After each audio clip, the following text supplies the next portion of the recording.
On the morning after Christmas, Sherlock Holmes sits in his apartment at 221B, Baker Street, examining a worn-out hat left behind by an unknown man. Watson arrives to find Holmes deeply engaged in deducing details about the owner of the hat, which was brought to him by a commissionaire named Peterson. The hat and a Christmas goose were left behind when the man was attacked by ruffians in the street. The unknown man fled, leaving both items behind, and Peterson brought them to Holmes in the hope that he could return them to their owner. While they are discussing the matter, Peterson rushes back into the room with an astonishing discovery. His wife, while preparing the goose, found a precious blue gemstone inside it. Holmes instantly recognizes it as the famous Blue Carbuncle, recently reported stolen from the Countess of Morcar at the Cosmopolitan Hotel. Holmes is intrigued by the case, as a man named John Horner, a plumber, has already been arrested for the theft. Horner was called to the hotel to repair a fireplace grate,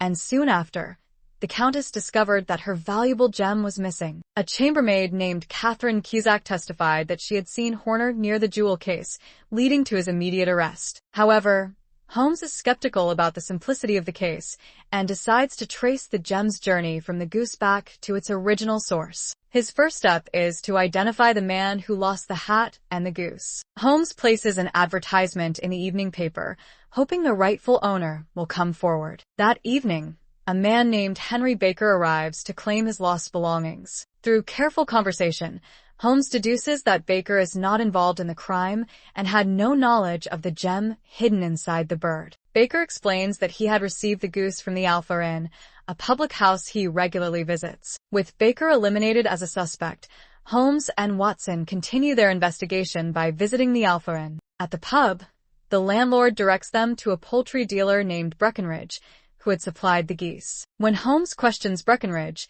the vendor becomes irritated, as he has already been asked about the same birds earlier that day. Holmes cleverly manipulates Breckenridge into revealing that the geese came from a woman named Mrs. Oakshott who lives in Brixton. At that moment, a nervous-looking man named James Ryder arrives at Breckenridge's stall, anxiously inquiring about the geese. Holmes and Watson follow him and soon bring him to Baker Street for questioning. Ryder, trembling with fear, soon breaks down and confesses. He and Catherine Cusack had conspired to steal the Blue Carbuncle from the Countess of Morcar. After taking the gem, Ryder panicked and needed to hide it.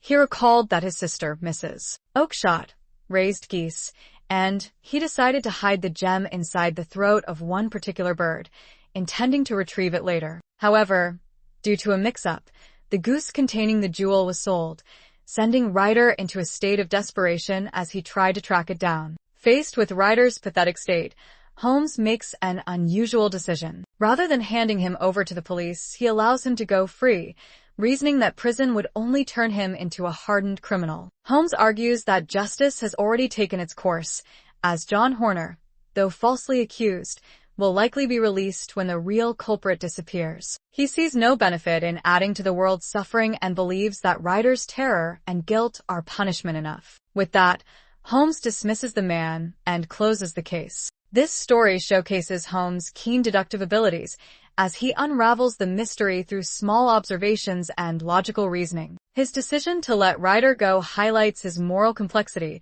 as he weighs strict justice against mercy. The Christmas setting adds an element of warmth and generosity, making it one of the more unique and memorable tales in the Sherlock Holmes collection.